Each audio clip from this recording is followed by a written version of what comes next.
अस्सलाम वालेकुम व्यूवर्स, आप देख रहे हैं यूट्यूब पर चैनल ज़िद्दी अमलियात। व्यूवर्स, आज मैं आपको दिलचस्प बहुत ही कमाल का मंत्र बता रहा हूँ।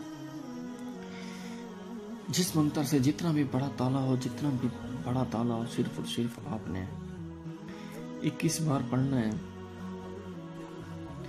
वो उसी वक्त ताला टूट के आपके बिल्कुल कदमों में आप गिरेगा। और इतना असर है इस मंत्र में, इतना असर है आप सोच नहीं सकते। आपको पढ़ के मैं सुनाता हूँ।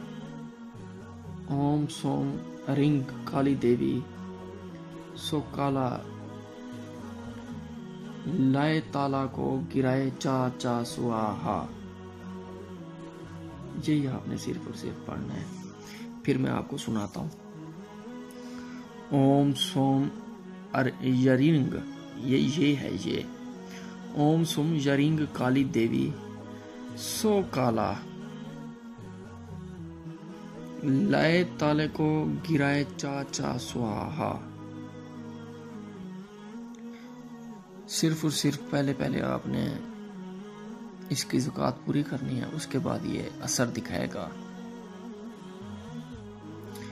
313 बार आपने रोजाना पढ़ना है। 9 चंदे जुबरात को आपने शुरू करना है, रात 12 बजे करना है आपने ये।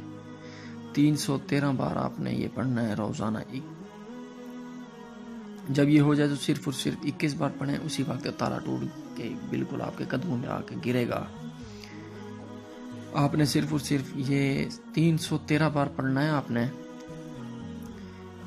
और 41 दिन 9 चंदे जुमरात को आपने करना है। बहुत ही कमाल का, बहुत ही ये मुजरब है और बहुत ही तेज है ये।